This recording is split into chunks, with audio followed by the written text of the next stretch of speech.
పూణే వేదికగా జరుగుతున్నటువంటి pro kabaddi season 10లో భాగంగా 24వ match Puneri Paltan versus Haryana Steelers.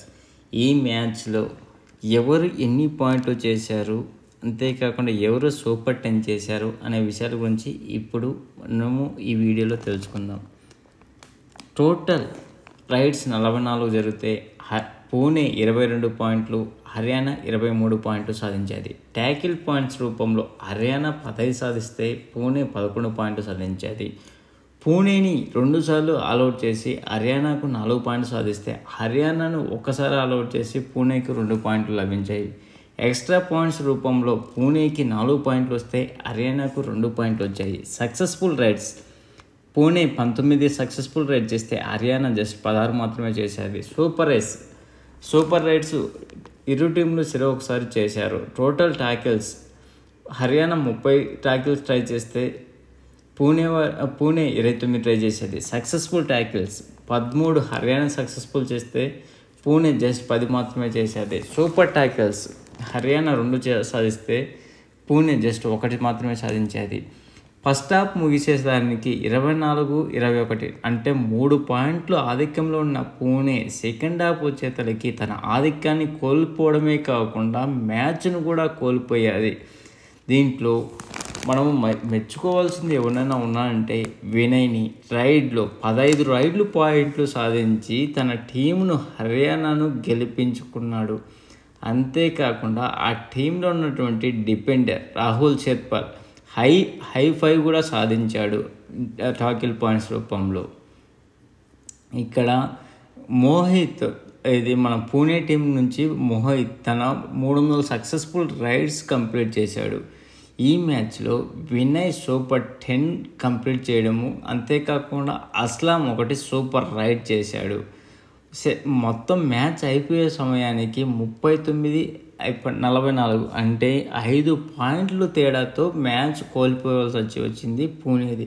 First half అయిపోయేదలికి 3 పాయింట్ల లీడ్లో ఉన్న టీము సెకండ్ హాఫ్ అంటే మ్యాచ్ అయిపోయే సమయానికి 5 పాయింట్లతో మ్యాచ్ కోల్పోయేది. అంటే సెకండ్ హాఫ్లో మనకు హర్యానా ఎంత విజృంభించిందో అర్థం చేసుకోవచ్చు. హర్యానా ఫస్ట్ నుంచి అటాకింగ్ మోడ్లోనే వచ్చేది.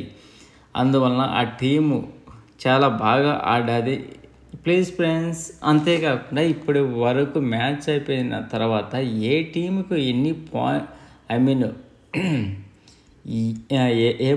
పాయింట్ల పట్టిక ప్రకారంగా ఎవరు టాప్లో ఉన్నారంటే బెంగాల్ టైగర్స్ 4 మ్యాచ్లు 3 గెలిచి 18 పాయింట్లతో టాప్ ప్లేస్లో ఉంటే, గుజరాత్ గెయిన్స్ 5 ఆడి 3 గెలిచి 17 పాయింట్లతో సెకండ్ ప్లేస్లో ఉంది. హర్యానా స్టీలర్స్ 4 మ్యాచ్లు ఆడి 3 గెలిచి 15 పాయింట్లతో థర్డ్ ప్లేస్లో. బెంగళూరు బుల్స్ 6 మ్యాచ్లు ఆడి 2 గెలిచి 14 పాయింట్లతో ఫోర్త్ ప్లేస్లో. యూపీ వేద 4 మ్యాచ్లు ఆడి 2 గెలిచి 12 పాయింట్లతో ఫిఫ్త్ ప్లేస్లో. పూణేరి 3 మ్యాచ్లు ఆడి 2 గెలిచి 11 పాయింట్లతో సిక్స్త్ ప్లేస్లో. పాట్నా 4 మ్యాచ్లు ఆడి 2 గెలిచి 11 పాయింట్లతో సెవెంత్ ప్లేస్లో. యూ ముంబై 4 మ్యాచ్లు ఆడి 2 గెలిచి 11 పాయింట్లతో ఎయిత్ ప్లేస్లో. తమిళ్ తలయార్స్ 3 మ్యాచ్లు ఆడి 2 గెలిచి 10 పాయింట్లతో నైన్త్ ప్లేస్లో.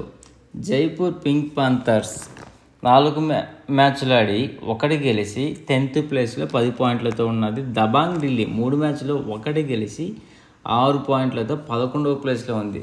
తెలుగు టైటన్స్ 4 మ్యాచ్లు ఆడితే 4 ఓడిపోయి 2 పాయింట్లతో లాస్ట్ ప్లేస్లో ఉంది. ఎంత చెత్త పర్ఫార్మెన్స్ ఇస్తుందంటే ఈ సీజన్లో అంత చెత్త పర్ఫార్మెన్స్ ఇస్తుంది Telugu Titans. Please friends, like చేయకపోతే లైక్ చేయండి, కొత్తగా వచ్చిన వాళ్ళు సబ్స్క్రైబ్ చేయండి. మీకు ఏమనిపిస్తుందో కామెంట్ చేయండి. Sign off your Mahendra. Thank you.